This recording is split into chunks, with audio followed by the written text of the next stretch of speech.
38 आदमी के पास जमीन नहीं है, लेकिन बिहार में भूमि सुधार लागू नहीं होने की वजह से 100 में 60 आदमी भूमिहीन है। इसलिए जन सुराज का एजेंडा है कि अगर किसानों का जीवन सुधारना है तो सबसे पहले भूमि सुधार लागू करना है। और दूसरी बात, मजदूरी। खेती को, बिहार का जो खेती है वो खाने वाला खेती है, इसको कमाने वाला खेती अगर बनाना है तो लोगों को मदद देनी पड़ेगी। गांव देहात में हम लोग क्या कहते हैं, लोग कहता है कि भैया कटिया करने आए हैं, कमाने के लिए लुधियाना जाएंगे, रोपनी करने आए हैं, कमाने के लिए गुजरात जाएंगे। आदमी खेती करने आया है, कहता है कि हम खाने के व्यवस्था करने आए हैं, कमाने के लिए बाहर जाएंगे। तो इस व्यवस्था को बदलने के लिए जन सुराज का मंत्र है कि खाने वाली खेती नहीं, कमाने वाला खेती होना चाहिए। और जितने लोग खाने वाला खेती, धान गेहूं को छोड़कर बढ़िया सब्जी मसाला का खेती में जाएंगे, उसके लिए मजदूरी मुफ्त कर दिया जाएगा। अब आदमी कहेगा, ए भैया पैसा कैसे आएगा? तो जैसे पढ़ाई का आपको पैसा का रास्ता बताए, युवाओं को रोजगार का पैसा का रास्ता बताए, बुजुर्गों के पेंशन का पैसा का रास्ता बताया, तो वैसे ही आपको बता रहे हैं कि किसानों के लिए मजदूर मुफ्त कैसे मिलेगा। बिहार सरकार को हर साल अगर हम चाहें तो 10,000 करोड़ रुपया हम लोग को मनरेगा के तहत मिल सकता है। तो अगर मनरेगा के मजदूर को खेती से जोड़ दिया जाए, किसानों को खेती करने के लिए मनरेगा का मजदूर दे दिया जाए, तो बिना 1 रुपया एक्स्ट्रा खर्चा के हर वो किसान जो अपना खेती बेहतर करना चाहता है उसको मजदूर मुफ्त में मिलेगा और उसके लिए 1 रुपया खर्चा नहीं होगा। नुकसान किसका होगा? जो मनरेगा में 40% पैसा लोग कमा रहे हैं, उनका बड़ा भारी नुकसान होने वाला है। क्योंकि मनरेगा का मजदूर अगर सीधे किसान को मिल जाए तो किसान अपने मजदूर से काम भी कराएगा और उसकी आमदनी भी बढ़ेगी। अब एक अंतिम महिला बच गई। महिलाओं का अगर जीवन सुधारना है, सब महिला हमको गांव-गांव में कही है, भैया हमको रोजी रोजगार करने के लिए कुछ साधन दीजिए।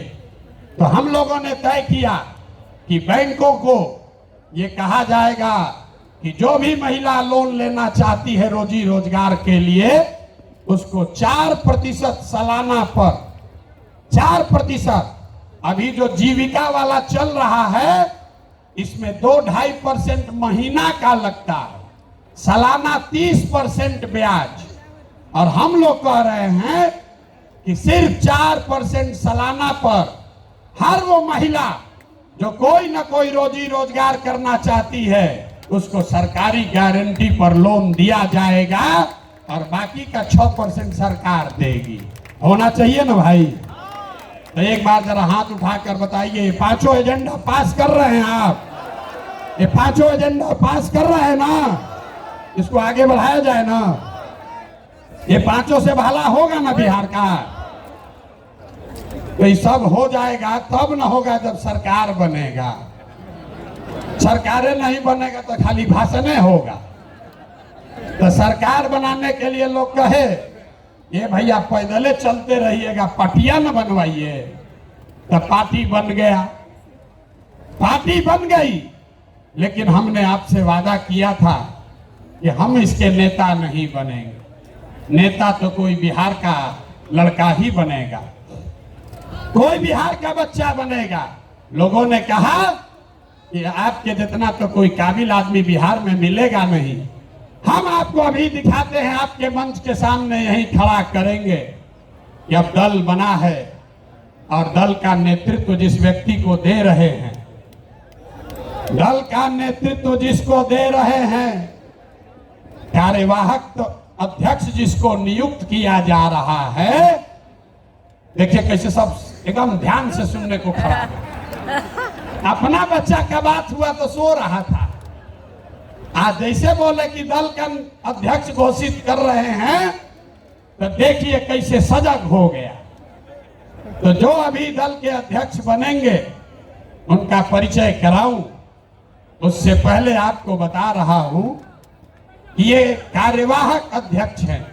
इनका चुनाव मार्च तक फिर से किया जाना है, लेकिन 2 अक्टूबर को हमने आपसे वादा किया था कि दलित समाज का, हमने नहीं कहा था, हमारे सारे साथियों ने कहा था कि दलित समाज का कोई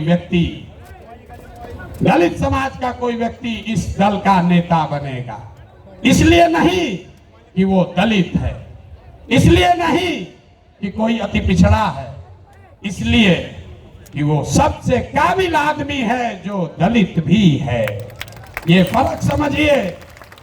नेता का नाम सुनने से पहले इस फर्क को समझिए।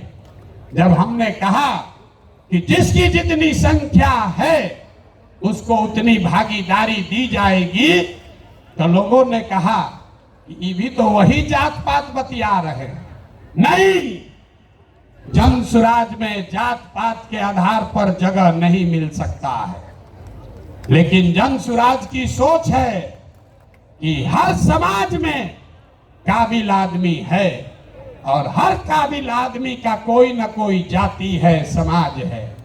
तो अगर बनाने वाले के नियत में, बांटने वाले के नियत में खोट न हो, तो ये बिल्कुल संभव है कि काबिल लोगों के बीच से जिस समाज की जितनी संख्या है उतने काबिल लोगों को लाकर जगह दे दी जाए।